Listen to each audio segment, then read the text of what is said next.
I'm on the Boone River just outside of Eagle Grove, Indiana. I've been here for about a week visiting with audiophile Taylor Moffat of Haladine.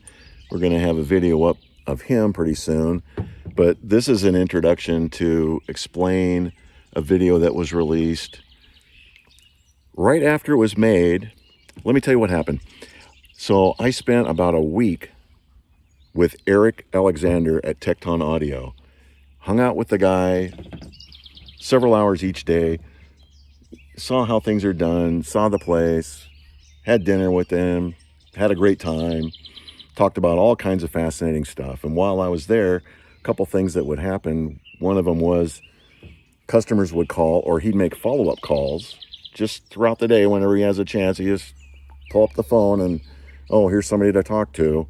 And it was uniformly, oh my God, I'm so happy. These are thank you so much. Don't know how you do it. I wish I had he wouldn't let me record this stuff. I wanted to record it. It's like the best advertising. I can't imagine how you get better advertising, but he wouldn't let me do it. Anyway, one of the calls he gets is a reviewer from the Absolute Sound.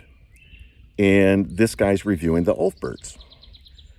And he's calling Eric to get some background and to make sure that he understands the design principles and to answer some other questions so that he's ready to write a nicely informed review. Terrific. I got to listen to this thing. And let me tell you, this went on for more than an hour. I recorded part of it, and it was clear. It was clear to me that this guy is bowled over and impressed with these speakers, and he's calling Eric to try and get his mind around how it is that these speakers are so good with this design. What is this design? How is it working again? What is the principle? What's going on here? And how is it that these things, I'm listening to Django Reinhardt and I'm just, this sounds, it's like he's there. It's the scale is perfect, but then I can go and I can play Rush, and it's like being at the concert. How does this same speaker do all these things right like this? And he doesn't ask the questions the way I just asked them. He's very toned down, and he's trying very hard to sound like he's very neutral. But I'm telling you, if you were listening to this phone call, that's the impression that you're getting from this guy, is that I'm a guy who knows all kinds of stuff about speakers, and I can't understand how these things are this good. And so when I was talking to Eric in the interview, at one point, that kind of came up and I mentioned it, and I knew that he didn't want me to spill the beans and scoop the Absolute Sound. So I didn't mention, and the reason I'm playing this video again, but now with an introduction, is so you can watch it, and then you can go watch this Absolute Sound interview, and you can ask yourself, why did Miller make this comment if he knew that it was bullshit? Why would I do that? I wouldn't. It would make no sense at all. So when I say in the video that this is how the guy was, that's how he was. And the question is not, was he like that on the phone call? The question is, how do you go from feeling that way about something and then put out the review that he put out, which wastes several minutes making excuses for why he can't say that these are terrific speakers, and his excuses are all designed to sound like I'm just totally neutral. Oh my goodness, this is the Absolute Sound. We are only talking about exactly what live instruments sound like, and nothing is ever going to be that perfect. So of course I can't say that these speakers are that perfect. And he never really has anything too good to say about them. In fact, he's like complaining about some hangover in the mid bass, and you could be better served with other speakers. If you had heard the phone call I heard, and you heard the degree of technical level that he was getting into with Eric on these things, and what he was describing, and then you read this review, you would be going, what's going on here? And so I can tell you what's going on here, but I'm not going to do it now. I just wanted to give you the background so that you can understand. Here's what happened. Here's why I took it down, because Eric asked me to. And here's why we're putting it back up again, because I want people to be able to listen to it and decide for themselves. Is anything that I said in that review the kind of thing that a normal person would be freaked out about releasing or letting out? Why would they? Only way I can think of is if they want to have the ability to change the review to suit some kind of alter ego purpose that's got nothing to do with what they heard, because it's clear what the guy heard. I've got it on, I recorded most of the conversation. So you guys figure it out for yourselves. And the question I would like to know is, after people have done this, and the guys that are serious, I know I've actually got quite a few people that watch these things all the way through. They're hardcore audiophiles, I guess, and I love you guys. It's great. That's mainly why I'm doing this, is so that people that actually care and want to get some solid, unbiased information, they've got a place they can get something. Anyway, but I'd be curious to know if people would be interested in hearing some of these stories that I've got, because I've got personal stories of things that I've seen reviewers do in person, not hearsay, things I've witnessed myself that I would just share, and then you guys can decide, does that sound like maybe these reviewers, it'll help you understand and know how to read reviews when you see them, to know some of these stories. I think it would. I think it would be of great benefit, but I don't want to waste time talking about it any more than this, unless you let me know in the comments. Would you guys be interested in hearing and seeing, because I can show you in print and give you links, and you can substantiate this stuff. It's not that hard. So let me know if that's something you're interested in. I'd be happy to do some more with it. And it might even be a topic of discussion with somebody in the business. So we'll see. Let me know. Anyway, in the meantime, enjoy this video, originally released, now re-released, to make sure that everybody knows what's going on and that it's out there. It's not a private. You can watch it. I would have let everybody watch it all the whole time, except I respect Eric and his opinion and his business, and people rely on him for income, and I'm not relying a penny doing this, so it doesn't affect me one way or the other. So anyway, that's the story. Enjoy the video. See you later.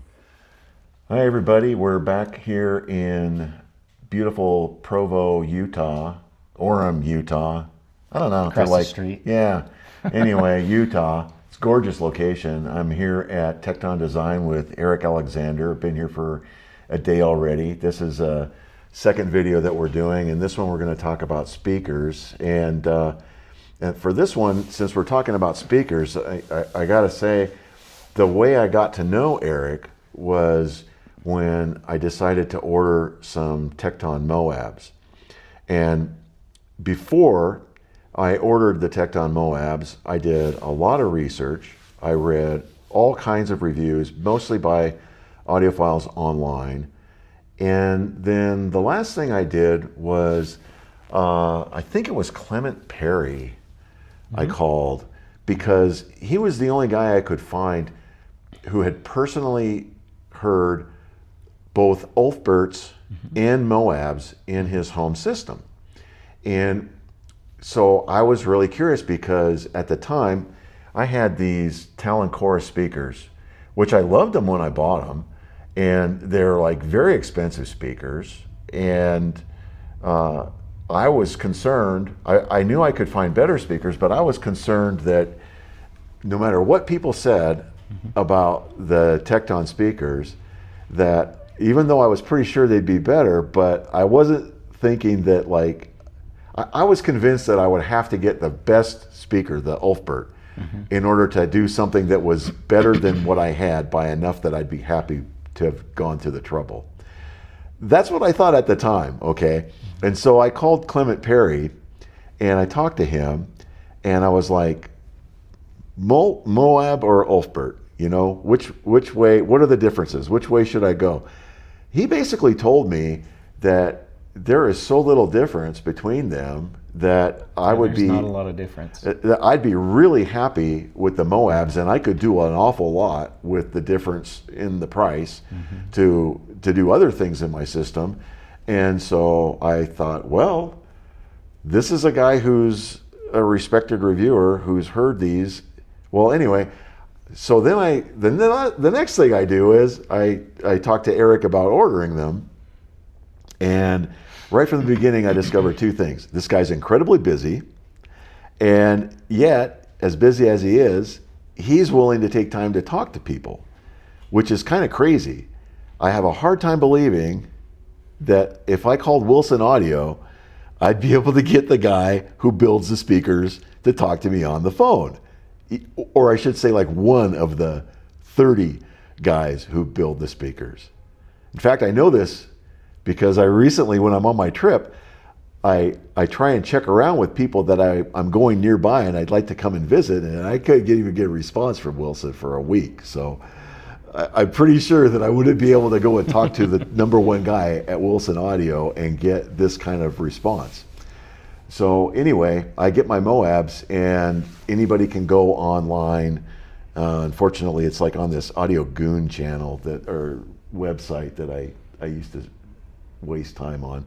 But if you want to go on there, the reviews are still up on there, and you can read all about it. How thrilled I was. To this day, I can honestly say I have not heard speakers other than other Tekton speakers that I would prefer to the Moabs that I had. Now, I gotta say one more thing before I let Eric take over, and that is that when I got my Moabs, I was like very impressed with them. And then it wasn't very long that I discovered, oh wait, there's the crossover. It's not that hard to get access to that crossover. There's a lot of space. All these things matter. Easy access, space, and you have to have a speaker that it's worth putting more money into. Got to have all of these. Otherwise, I hope you just enjoy tinkering, because you're not going to get your bang for your buck out of it. But all those things were there with the Moabs. You took a woofer out, and there was the crossover, and I could do this. And so you can also go on the same Goon site and read my review where I did this major crossover upgrade. I completely upgraded the crossovers.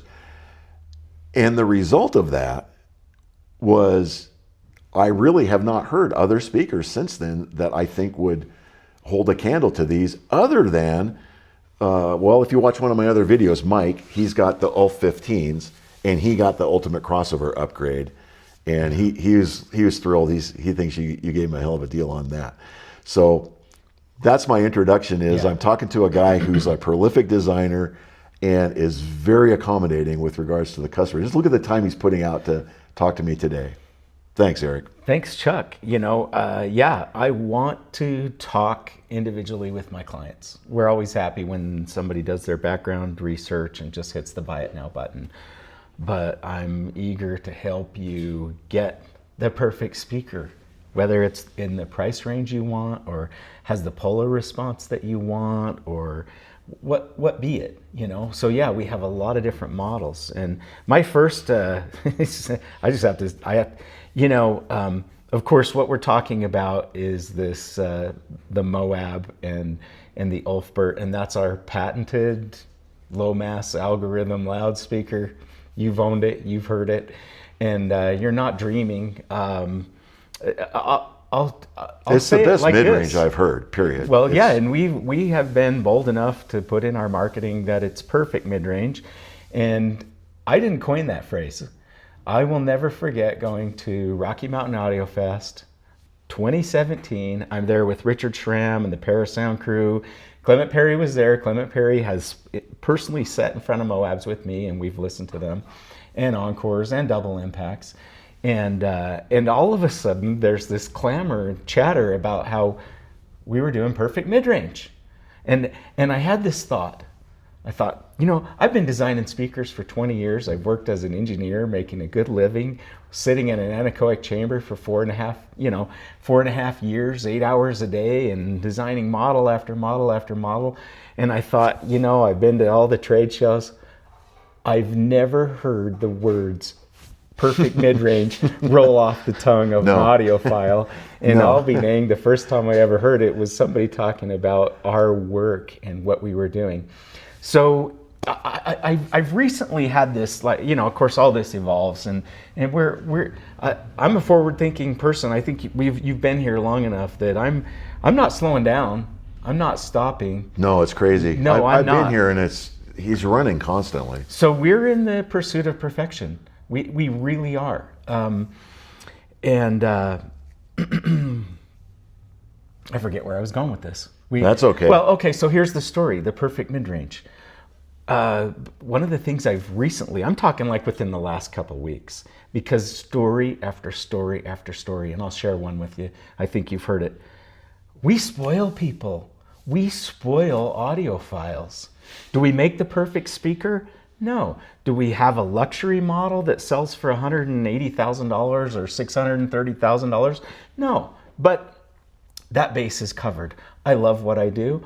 I want the average audiophile to be able to come onto our website or call me and pick out a speaker that sounds phenomenal for the price. So we spoil people. So I'll share a story with you. Got a client named John, and anybody that wants to call me, I'll tell you his last name, I'll give you his phone number. So John has Moabs just like you. And after he'd had him for 3 years, he calls me on the phone. He says, Eric, the Ulfberts sound better. And just like, unprompted, just like you said, I said, well, yeah, I guess in a roundabout way, but honestly, it's not that much. It sounds better, yes, but it's just this, it's interesting, the law of it's not a law, but this diminishing return kind of thing, you know, it's like, okay, so you got to spend more money and you get a speaker that sounds 5 or 10% better. And we all know how that's how it works, you know. That's how it works with DACs and amplifiers and a lot of things in this hobby that we have. And so I said, well, yeah, I guess so. So John's an audiophile and he's a clinical psychologist, and which I'm just saying that because it's like I'm not going to get any baloney past this guy. And so John says, all right, I'm ordering Ulfberts. So I finish his Ulfberts and I call him up to bill his credit card, and he says, you got a minute? I says, yeah. He says, let me tell you a story. And this is where I get back to, we're spoiling audiophiles with this perfect mid-range. We're spoiling them. He says, my wife and I started looking at speakers this size, and gosh, they're like, it's ridiculous. Expensive. So he says, we got in the car, we went down to the Focal dealer, and we auditioned Grand Utopias. I have to interject here. When I was in the 90s, Kimon Bellis, there's a name that some of you might know and most of you won't, but he was the guy designing the Focal drivers, and you could bring this stuff in OEM, and that all shifted, and JM Labs and all the OEMing ended. But I'd buy this stuff, and every time I'd get a chance to talk to Kimon, I'd be like, hey, you know, you're my idol, and I want to pick your brain, and you know, that kind of. I always felt like it was a privilege, and I say that because Focal's making some of the best stuff on earth. Like, irregardless of what your opinion of the speaker is, I'm telling you, they have a pedigree that takes it back to the best of the best. So I have nothing but respect for Focal. So it kind of makes this experience a little more intriguing. So they go down, they audition the Grand Utopias at $270,000 per pair. And he says, Eric, we walked out, we sat in the car, we looked at each other completely dumbfounded. And at some point he says, well, my wife looked at me and said, is Eric some kind of wizard? And of course, I'm not a wizard. I just love what I do. And he said, Eric, I would not buy that speaker under any circumstances because your mid-range was better. And then for the audiophiles that are watching this, I mean, mid-range is the meat on the bones. It is the most critical element, you know. When you sit down and when you go to the symphony and the first note you hear is Concert A440, and all of the notes, the spectrum of the orchestra is above and below that and built around those medium frequencies, i.e. mid-range. That's where the music is. That's the most important part. And when I'm designing a speaker, I mean, we get the bass right. Like, we got the bass right on the Moab. It was actually quite easy. We say we're not going to compromise on the enclosure size. If I drop a marble in that back port and displace it, it's now not something that I intended it to be. it's a finely tuned bass speaker that's built the right size. And getting the treble right, I mean, put a good tweeter in it and get the balance right. So we could go on all day about stories like this. I've got half a dozen of them myself. They're good stories, but I'd like to go into some of the more technical aspects of why it sounds that way. And I don't know if you're going to let me say this, but like I was here yesterday when you got a call from a reviewer who's getting ready to come out with a review of the Ulfbert in the Absolute Sound. And folks, I was the fly on the wall while Eric's talking to him for like an hour, I think it was. And it was absolutely fascinating because first thing was this reviewer did a really good job of disabusing me of this feeling and impression that I've established over the years where reviewers aren't really that great. They don't know that much. Oh, he was brilliant. And he's brilliant. He's flipping. This guy, the questions he was asking and the knowledge base that he was clearly coming from, I was really seriously impressed and surprised. Because I've seen far too many reviews by people, and you've been like screwed on some of them where it's like, who is this guy? What does he know? No, this guy at the Absolute Sound, can I mention his name or? Well, I don't have people will find it will come out. You will see the review. I'll be surprised if it's not a glowing review because I could just listen to the questions he was asking and the comments he was making. But I was impressed with he was asking technical questions, like he wanted to get clear in his mind how it is and why it is that this array of 14 tweeters that aren't tweeters. They're not, I mean, they're drivers. They're tweeters as far as the driver is concerned, they're tweeters. But for example, here, it's only the one in the center that's being crossed over and being used as a tweeter. So all the rest are mid-range, upper and lower. We're implementing that as mid-range, and the tweeter is the most linear, accurate, lowest mass device that I can pull from. Yeah. And that's part of the secret sauce. It's not all of it, but it's part of it. And the conventional approach to speaker design, for those who don't know, the reason you see all these two-way, three-way, four-way speakers with the different size drivers is the physics and the approach that everybody follows. They all follow basically the same approach. They say, oh, we have to put out this very high frequency, and the very high frequency has a very low wavelength. So we're going to use a very small driver because it's the size of the driver is relative to the wavelength of the sound that's coming out. And it's fast, it's small. So it's short wavelength and low excursion, low travel distance. Right, and it's super fast response. Yes. And that's why and it's very easily controlled, And so when we think about a normal mid-range that might have to move at a high output, it's going to be moving 4 millimeters out and 4 millimeters back.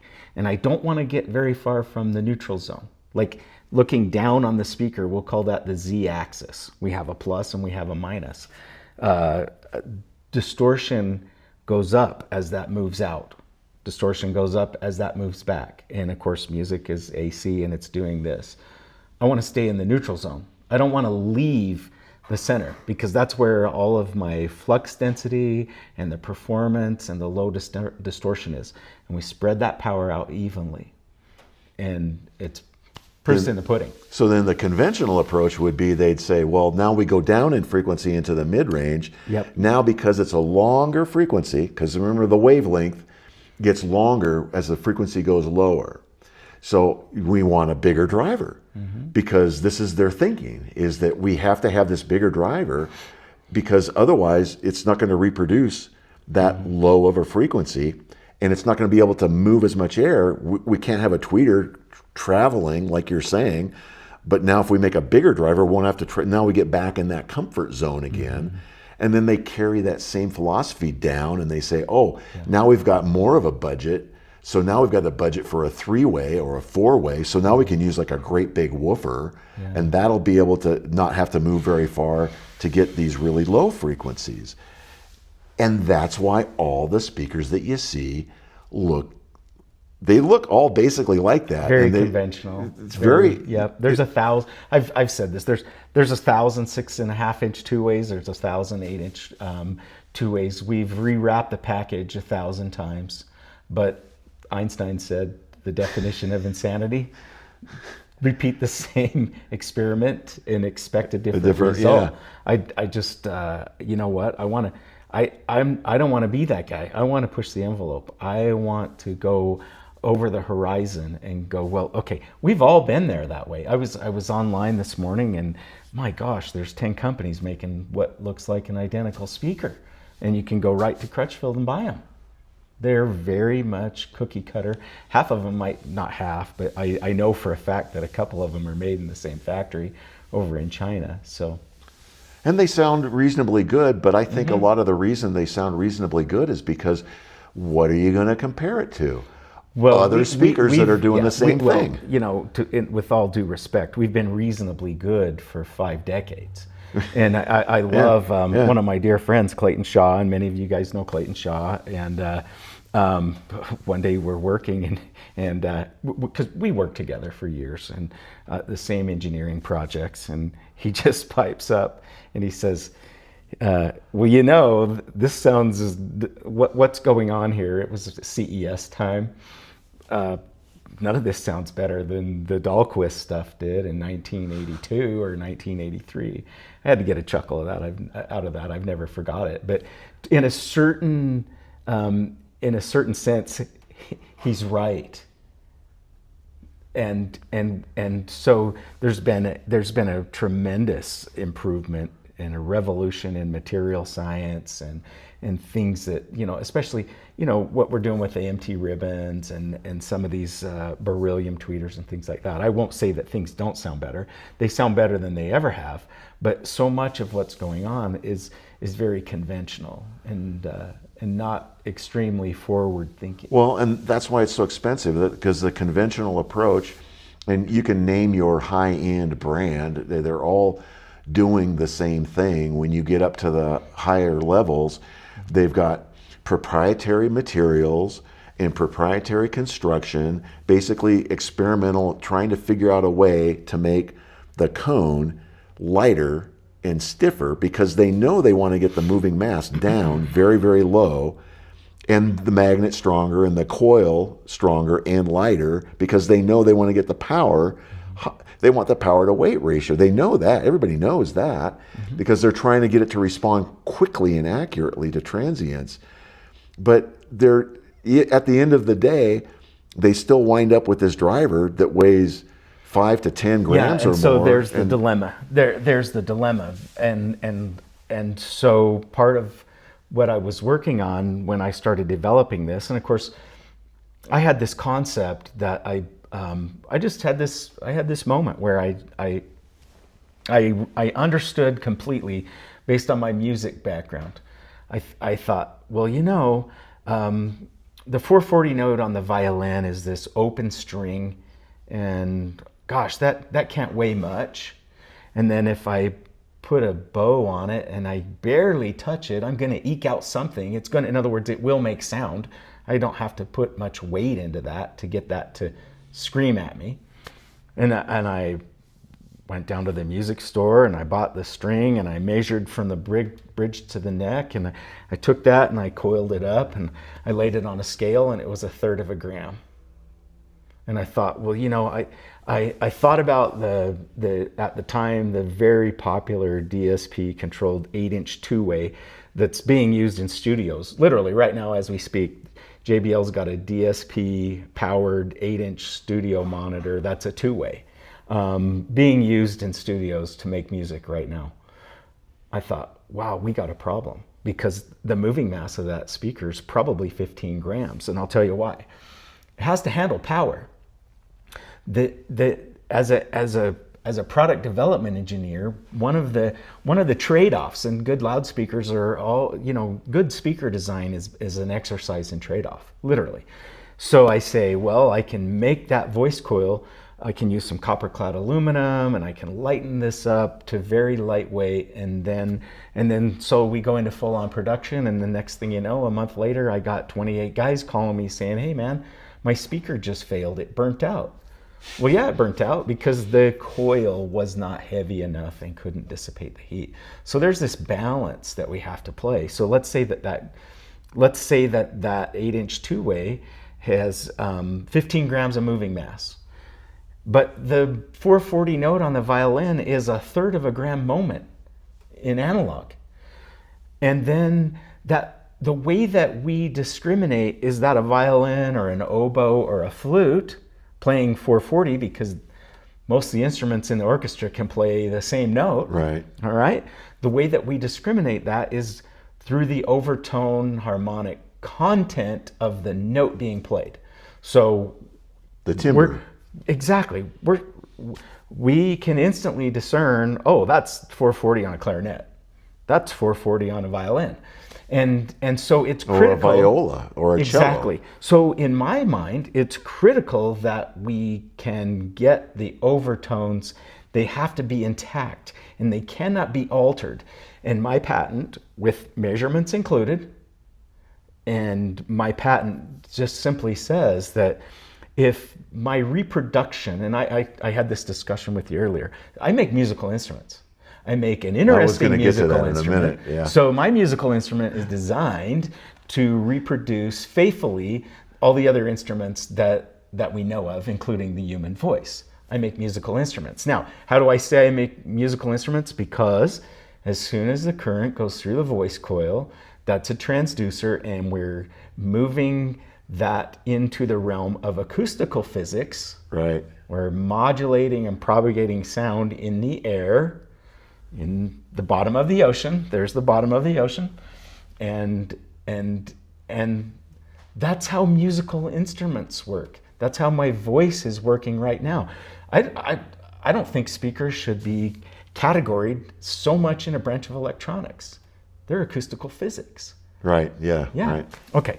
So then Let's get. let me finish with the overtone part though. Yeah. So here's the thing: is if you have a heavy cone that's not mass matched. My patent says I want to design loudspeakers that are mass matched for the notes that are being played on these instruments.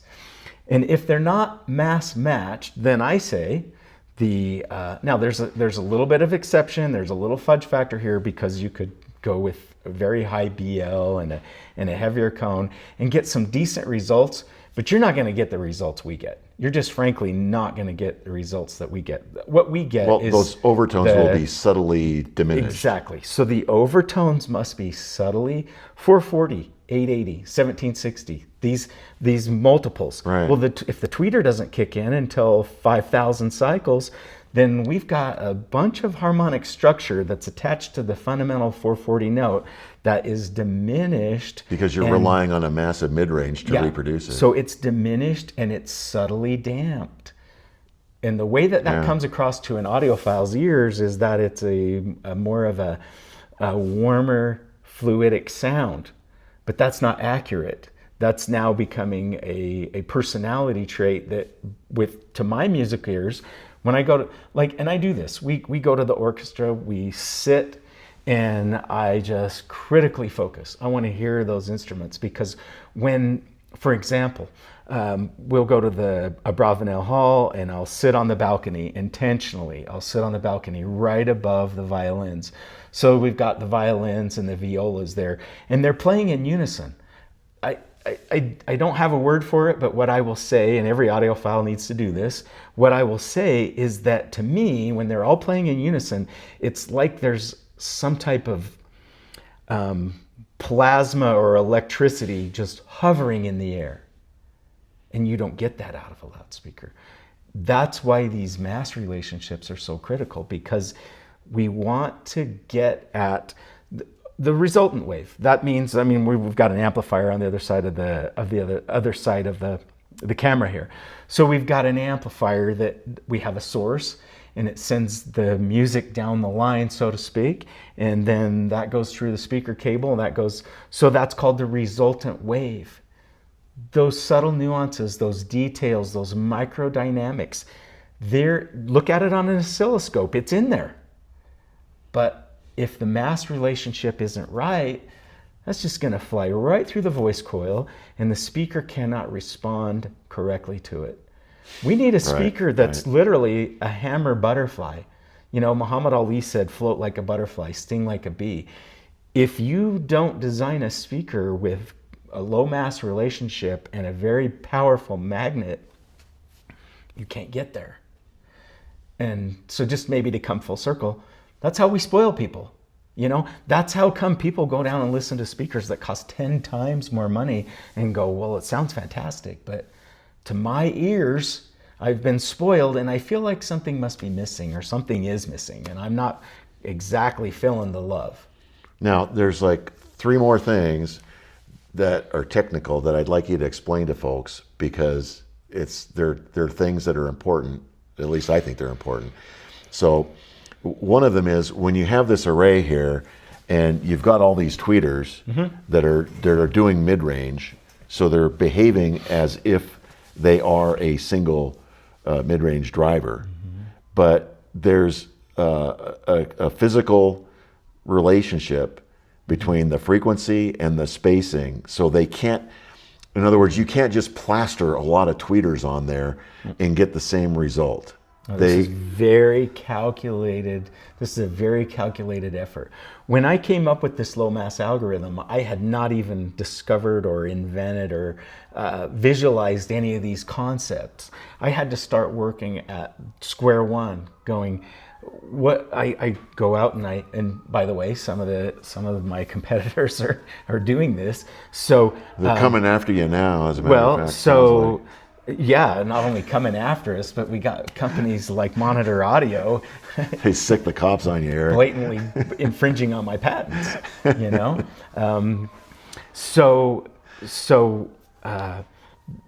This all had to evolve, and it took a lot of time and a lot of effort to get it to evolve.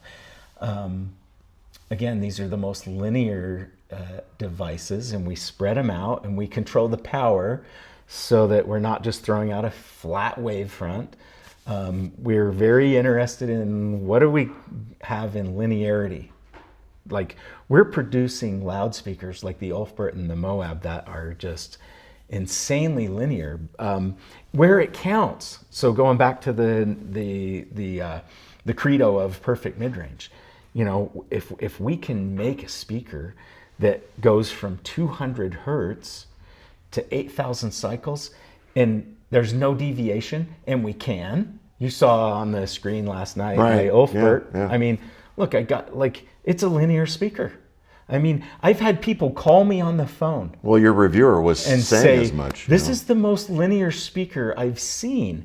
What is it? You know. I gotta stop you for a second, because I want to make this clear, because I know there's like a lot of you people out there watching this thing, and you're just going, bullshit.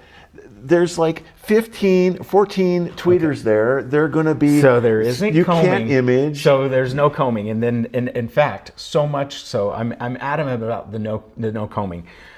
Pull up the stereophile review of our Impact monitor, which is the little sibling to this stuff. So the last thing John Atkinson said was, I keep going back to the polar response and how good it is. My horizontal average polar response. You want to know how good it was? He said the it was best the in best. The history of Stereophile magazine. Yeah. That's how good it was at the time. I was showing people that when they complain about my Moabs. I'm like, Atkinson says. So of course we have the closet acousticians that go, well, that doesn't work, because I learned in Acoustics 101 that there's this thing called combing, and that just man, this guy must be a hack. This guy must be an idiot. There's combing. No, there's not, because when you start studying what happens in the far field, i.e. 2.5 times the distance of that pattern, they dovetail. they gel together. They uniformly sum, and it's a beautiful sound. Does it sound convoluted or? I mean, no, of course not. It doesn't. And then the next thing that the closet acoustician, sorry, this is a bit of a sore point for me. Get out your tape measure and start looking at the wavelength sizes, the distance of these wavelengths. You know? Right. I mean, you go to combing at a quarter wavelength, okay? Okay. And so I was very careful to go, well, you know, we can't introduce any combing whatsoever. And so where combing can potentially become a topic, I immediately go to the center tweeter and we're done. In other words, I transfer the power. And by the way, there's another thing that's really important to mention that helps us get to that perfect mid-range. And those of you that have studied good crossover design, one of the most highly desirable crossover schematics would be the minimum phase network. So those 14 tweeters, they're typically done in minimum phase, absolute minimum phase. So in other words, there's no shunting components that cause it to turn into a resonant circuit. So it's minimum phase. Now, if I made a 2-way or a 3-way in minimum phase, I'm gonna run into some power handling issues. But we don't, because we distribute the power in a very proper and adequate way. I mean, there's thousands of these out there, so I'm not going to give you the numbers. No one's calling up saying, man, I just burnt out all my tweeters. In fact, quite the contrary. I'm not aware of a single client that has had a complete meltdown. So they handle tremendous amounts of power. Now, with the caveat of, this is not a house speaker, a house party speaker. That's what I meant to say. This is a very accurate reproduction device that does subtle nuances, micro details to near perfection, and you don't want to have a house party with the speaker. But for a song or two or a moment or two, I'm sure you turned yours up. I mean, that's back to the hammer butterfly and float like a butterfly and sting like a bee, because it's an fun. experience. It's fun to listen at high levels. It to is. play something like Nielsen Jump Into the Fire and feel the drum. You know, it's a trip. Yeah. And Peter Brenniger, I'll never forget, and bless his heart, because he's deceased, but Peter, I mean, he's traveling all around the Capitol Audio Fest, and I had met him years before, you know, and of course he's going from room to room to room, and he knew our gig, and we had Moab set up.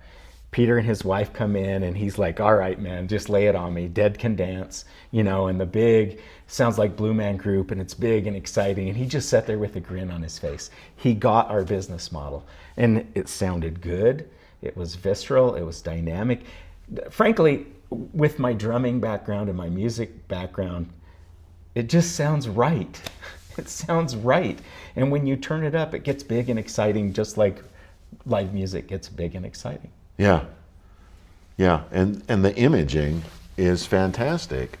And now that has something to do with the way, when you look at the way the drivers are laid out on here, the center is your tweeter, and then you've got symmetry above and below. Yeah.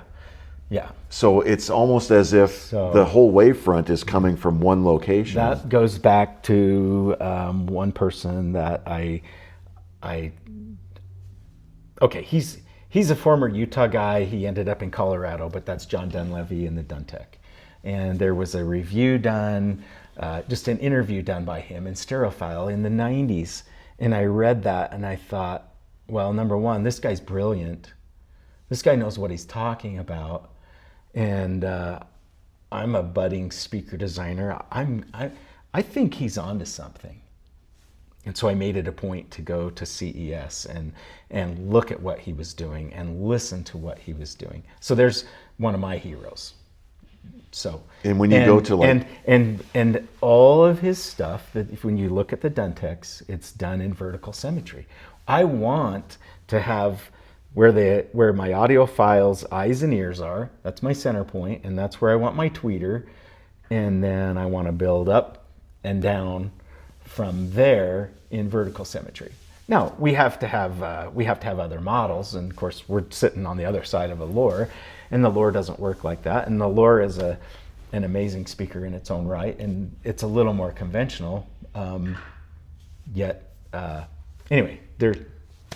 Well, Yeah. and another thing that happens, a couple of things I got last night listening to your conversation was one thing was something that I had noticed myself, that whenever people would come over and I would play music for them, I made a point of playing them one thing that was just maybe someone singing solo, maybe with a guitar, Sure. just a very small presentation, because I wanted them to know that just because the speakers are huge, that everything that comes out of them isn't huge. Sure. And Yeah. you can actually hear, like, I don't normally like Springsteen. So His recordings are horrible quality. Yeah. We were talking about this. Yeah. But the Ghost of Tom Joad, for some reason, they did a pretty good job with it. And there's one where he's just him playing the guitar. And it's like having Bruce Springsteen come in your listening room. Yeah. But then at the same time, I can put on Tchaikovsky 1812 for my wife, and the whole bleeding orchestra is there in all its glory and size and scale, with the power and everything. And it's from the same speakers. Yeah. So we need to touch on that. Of course, we make large speakers, and I don't make any excuses about it.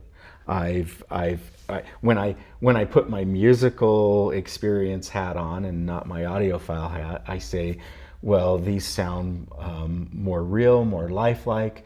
We have more potential output. This is the realm that I want to work in. And so we have monitors, we have small speakers, but for the audiophile that's looking for the perfect reproduction, so to speak. Look, I got to get on my soapbox.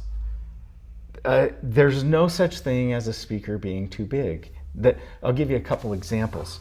Well, number one, Alex Rosner. There's another guy I admire. I mean, he's the first system integrator that was famous and did the nightclubs in New York when disco was big and things like that. He's in his 80s now, maybe even 90. And Alex talks about this experience where he has a restaurant owner call him up. He says, I want to put a pair of clips horns in my kitchen. And he says, well, how big's your kitchen? Well, it's 8 feet by 12. And he's like, Alex is telling him. I mean, so here's a system integrator, a guy that's like us.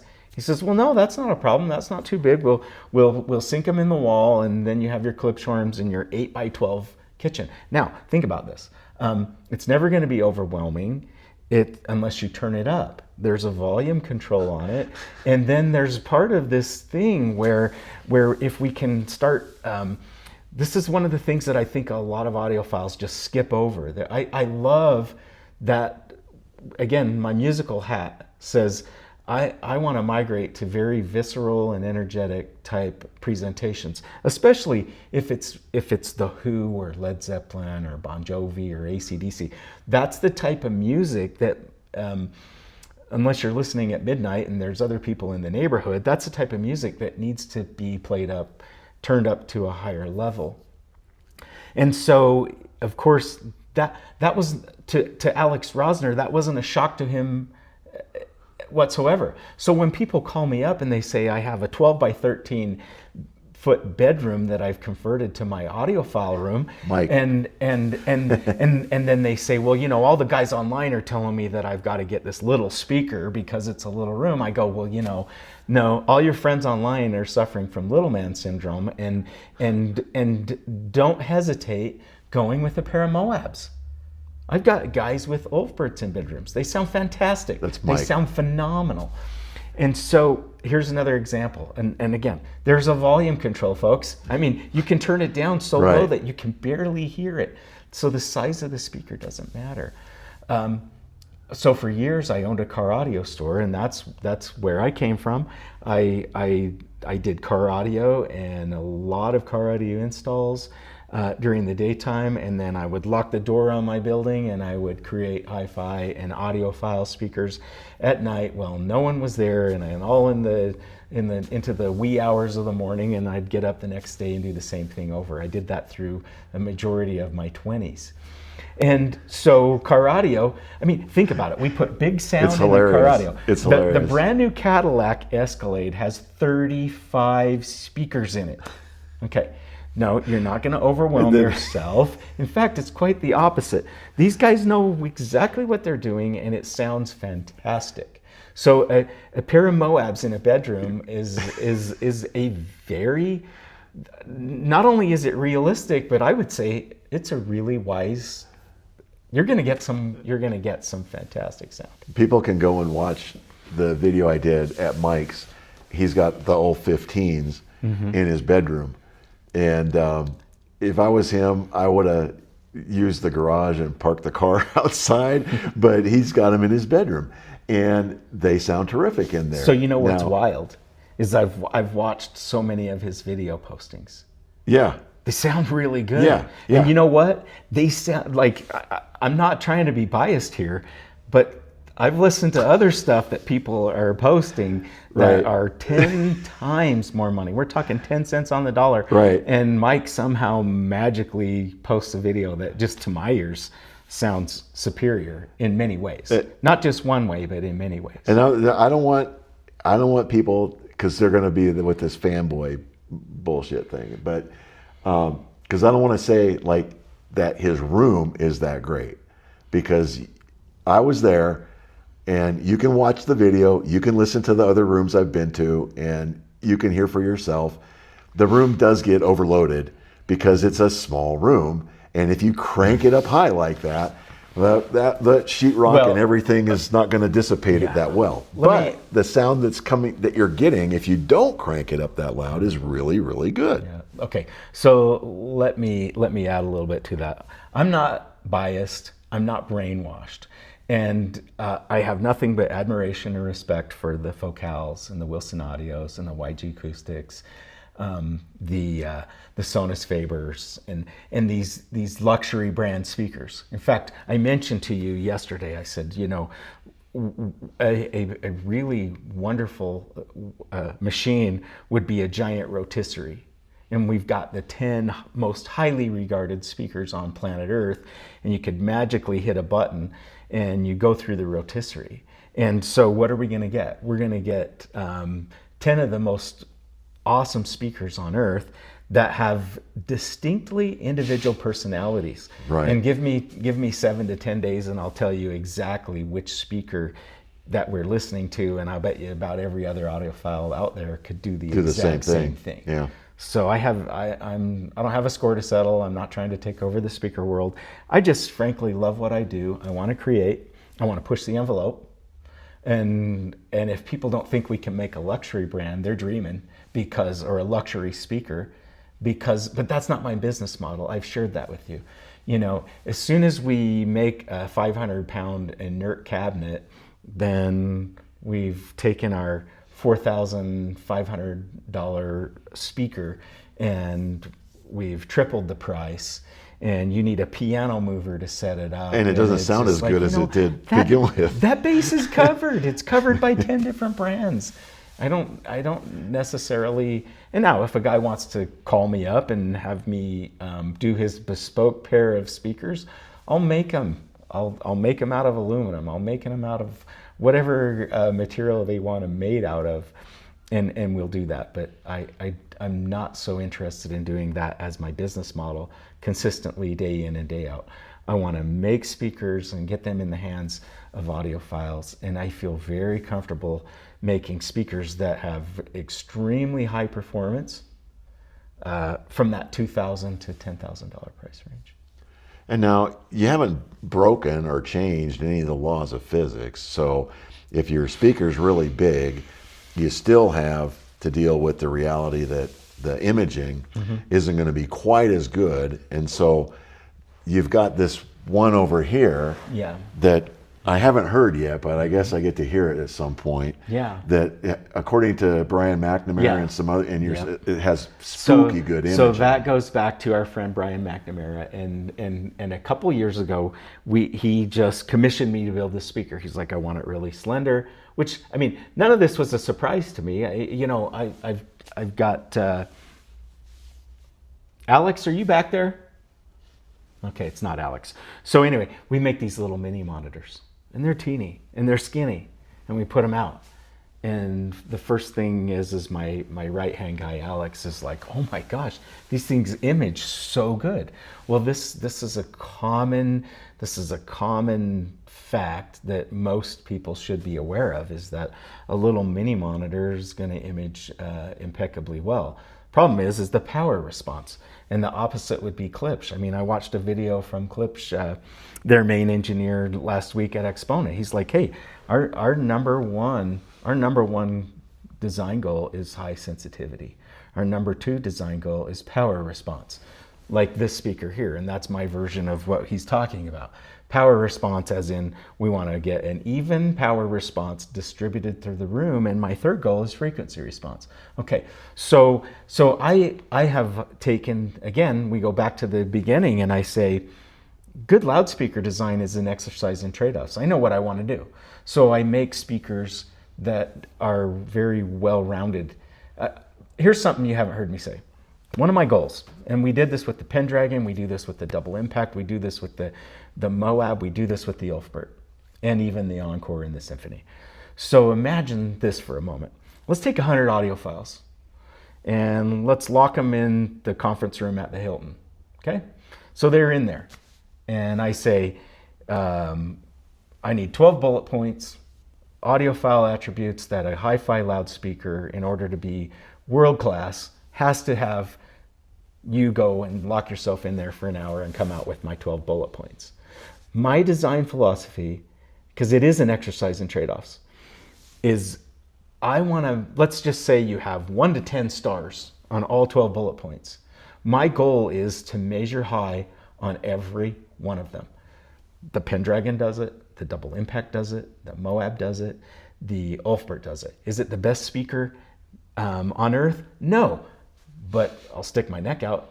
The Moab, that's the best speaker on earth for $5,100. And Crutchfield has 364 tower speakers last time I checked. They don't have anything that'll touch a Moab. No, they don't. And so I like where we're at. And so I want to hit those audiophile bullet points.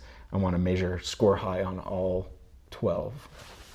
There was another aspect of speaker performance that came up when you were talking last night that I heard about it, but it's like one of these things I don't pay much attention to. And when he brought it up again, and I was like, oh, and it's something to do with your at lower frequencies, your wave comes off the floor, yeah, and then that affects the power response. But if you have your woofers, like with the Ulf or the Moab, they're widely, it helps to mitigate that. Yeah, so all this is years of working in anechoic chambers and testing and designing loudspeakers. Yeah. And so,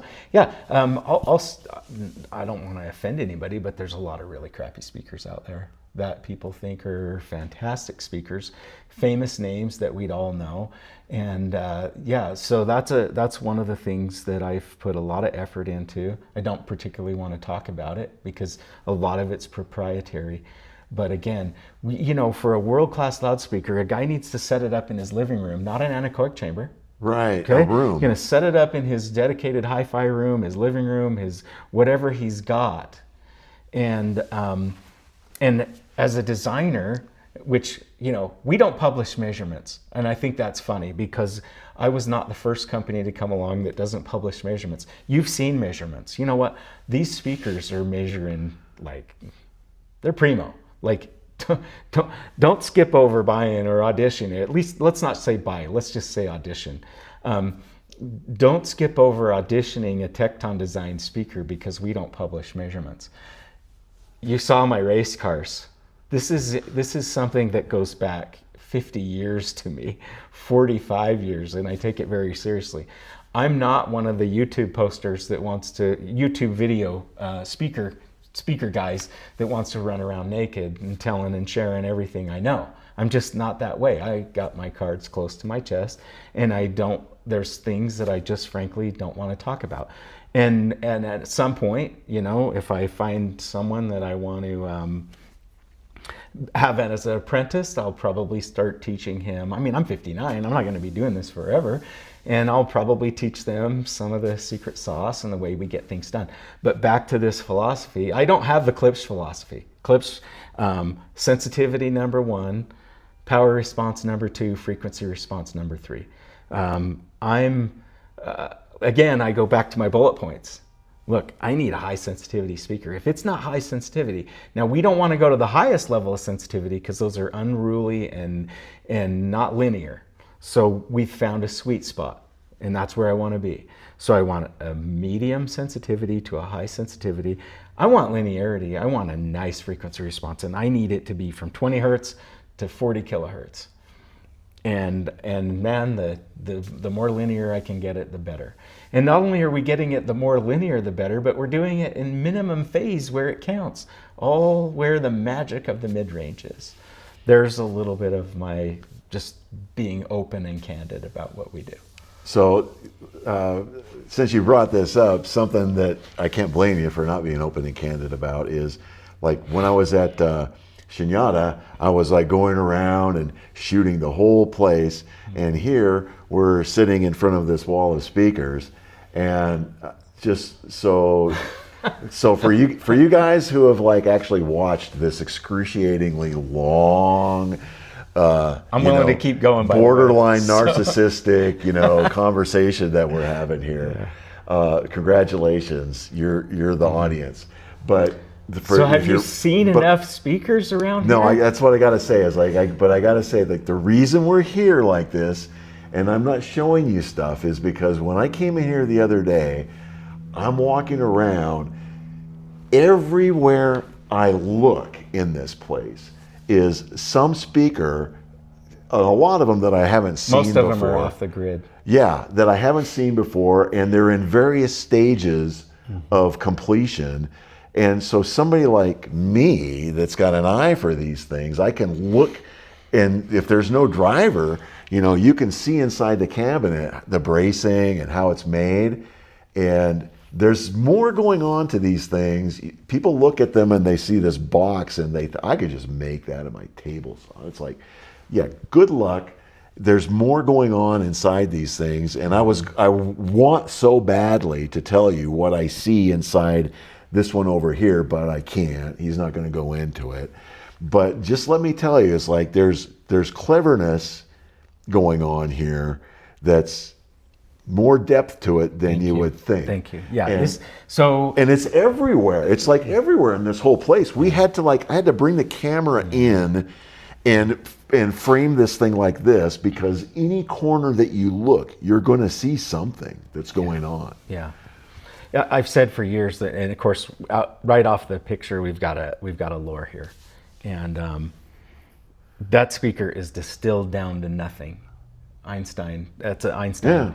Yeah. Make everything as simple as possible, but not too simple. That's one of his quotes that I admire and respect.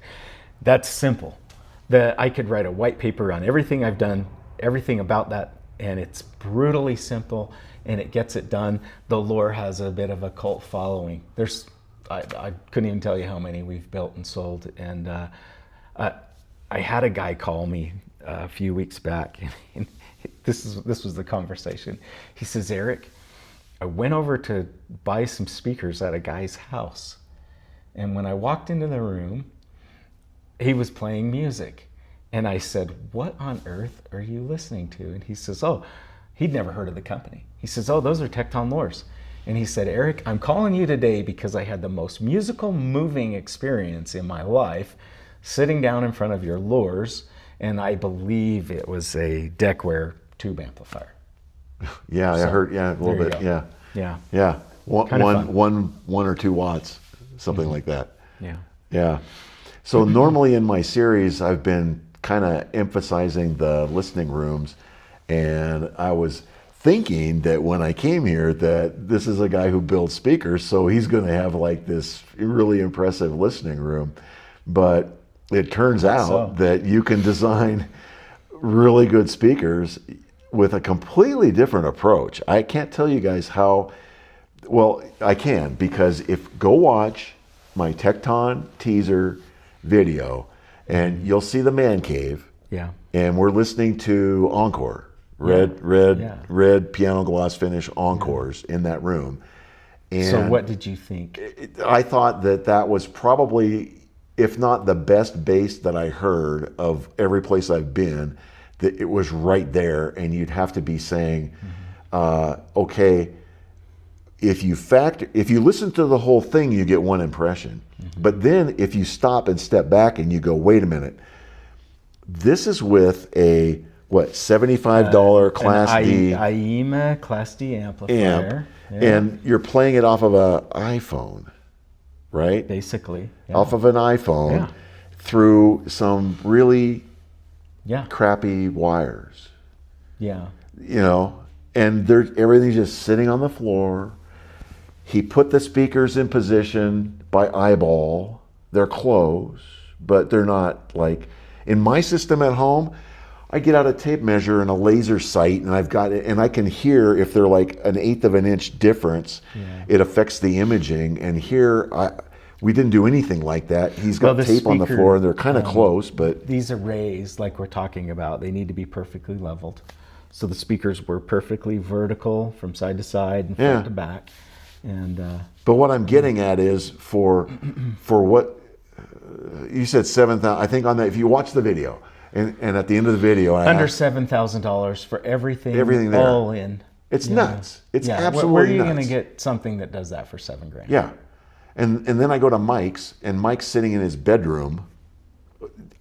He would be the first to admit, it's not the ideal listening room, And he's got these great big speakers, and so he's like shooting holes through all the audiophile paradigms about small speakers in small rooms and everything. He's blowing it out of the water.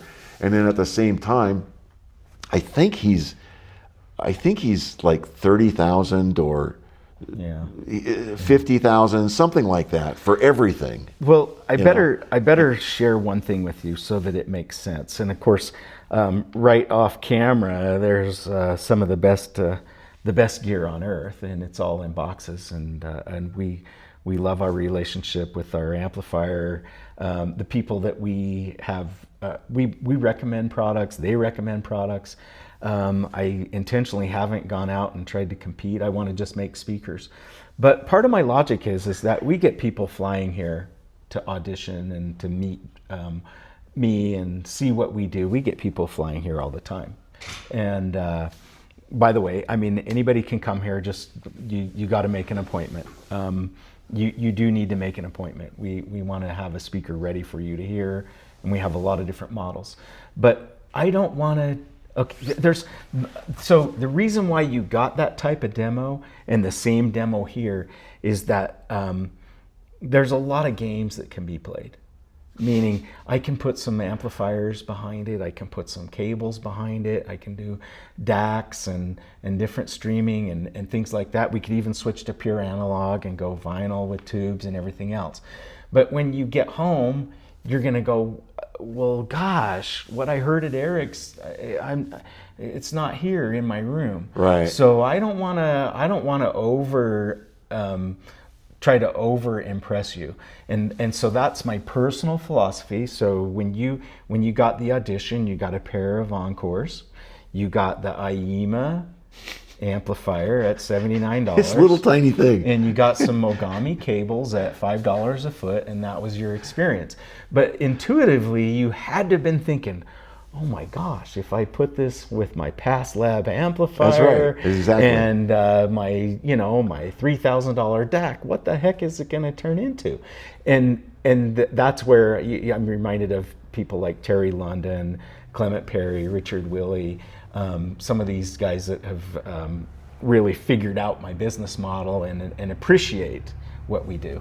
I don't want to shoot over the moon by having really expensive stuff connected to a pair of speakers. Let's just keep it all well grounded, and then I'll try to impress you, and then you can take it home if you want to take it home. I don't make anybody buy anything, and hook it up to your really good gear and have a revelation. Well, and that was kind of my point. Was I wasn't trying to say. I have to share a story before we end too. Oh, I wasn't trying to say that like these inexpensive amps are like state of the art amps or anything like that. I was trying to say that I have heard these different versions, different models sound good with a tremendous wide range of components.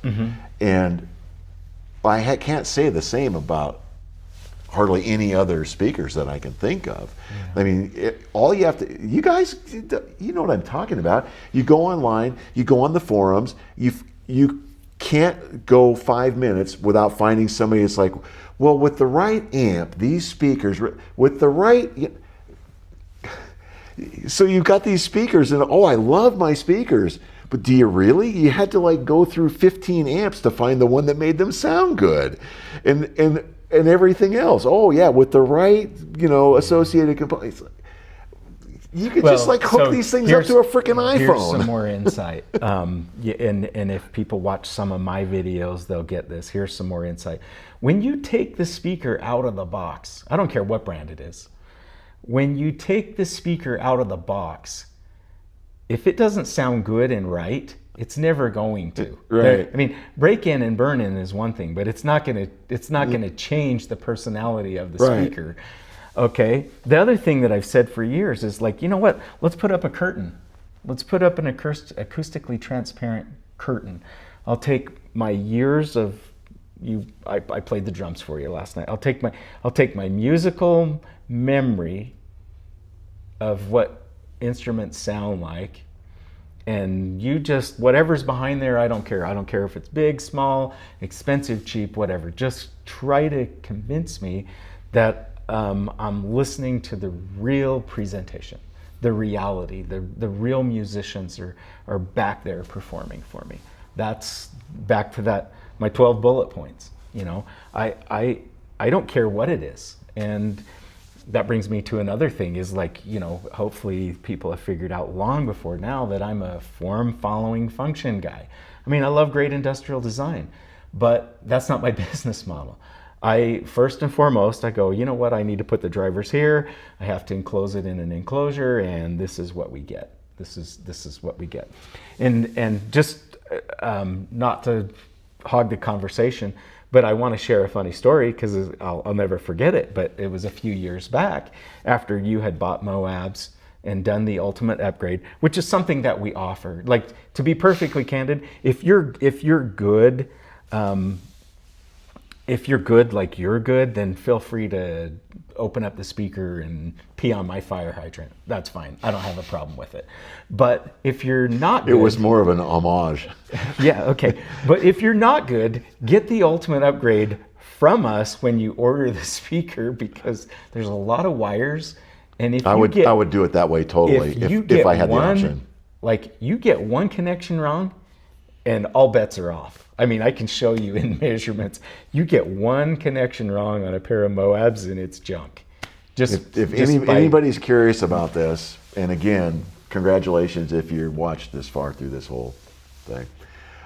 If anybody's curious about this, go on the Audio Goon and find my thread, Miller Carbon, where I excruciatingly detail what I went through when I did these crossovers for my Moabs, and you'll get some idea. Like, just simply, once I had all the parts together, simply soldering them together was several hours of work. Just that one little part, and this is on a speaker that, I gotta say, if you had the Moabs like I had, it's probably one of the easiest speakers to do this with that you will find in the world, because you take the woofer off and you've got this big opening and there's your crossover. You've actually got access to it. So it's a good choice. But I went to great lengths to make sure that I didn't change anything in that crossover. Anything. Yeah. I measured the parts that were from you, and I measured the parts that I bought that went in. Yeah. I measured the inductors to make sure that they were Yeah. absolutely the right. Yeah. So I didn't want to change any of the values. So it's a finely tuned system, and if you pop another inductor in there without the same resistance, or if you, I mean, all bets are off at that point. Because I have designed a very finely tuned system, and we go out and we pick parts that. That's why, like, if you're into Porsche, like I am, then you go see the Singer.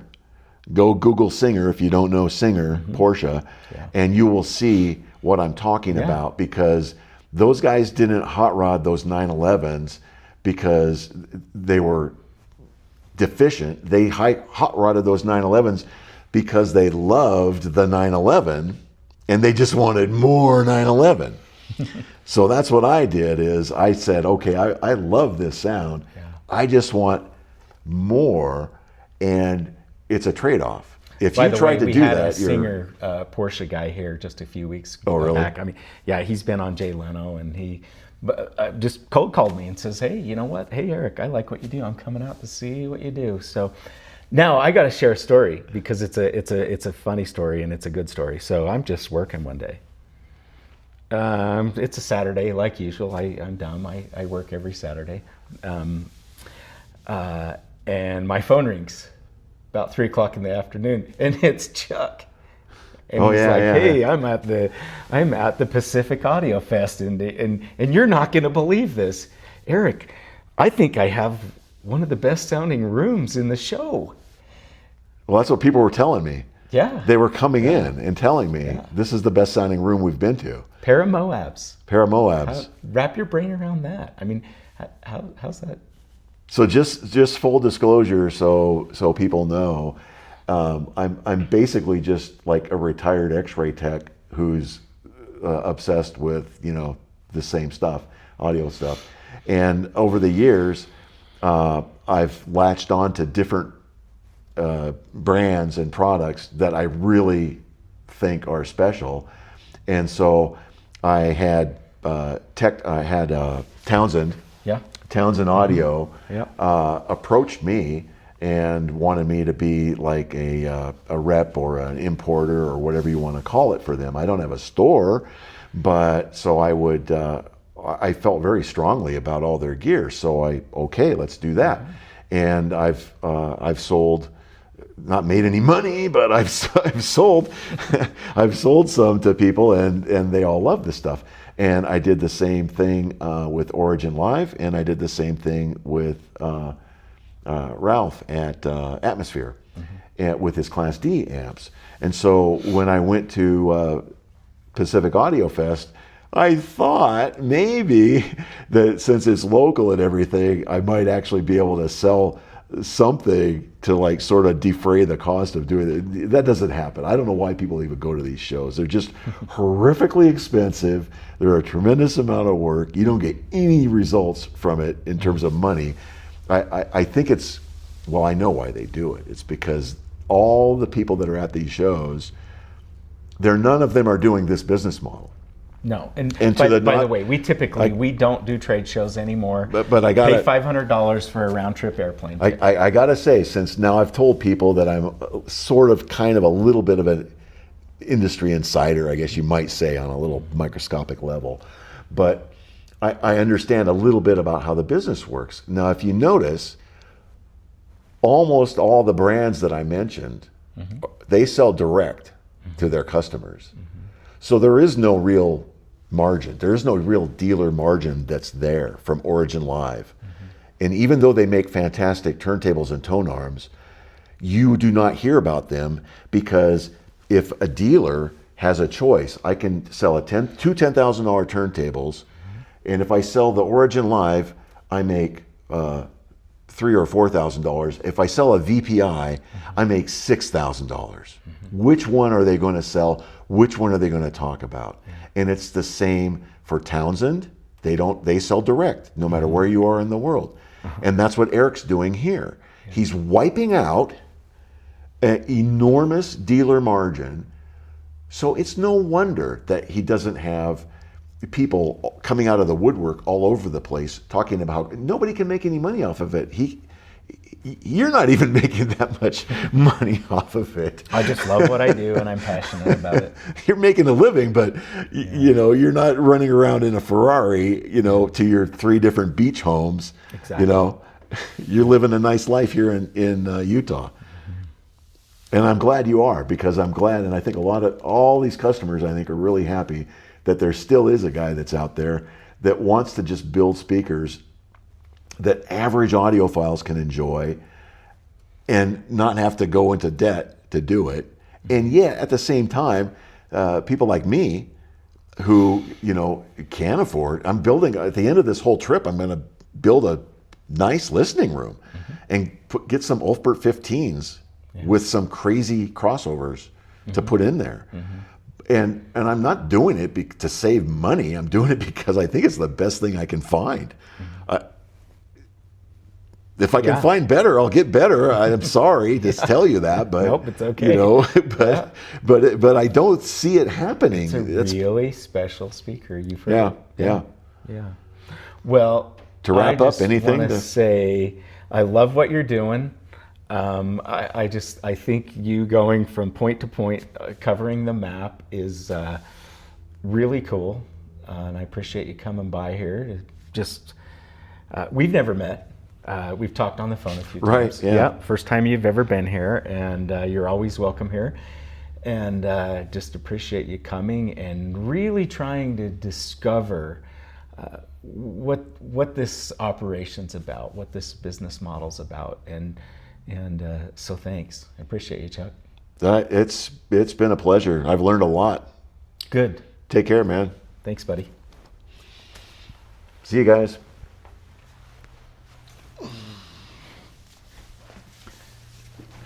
Hour and 13, that ought to do it.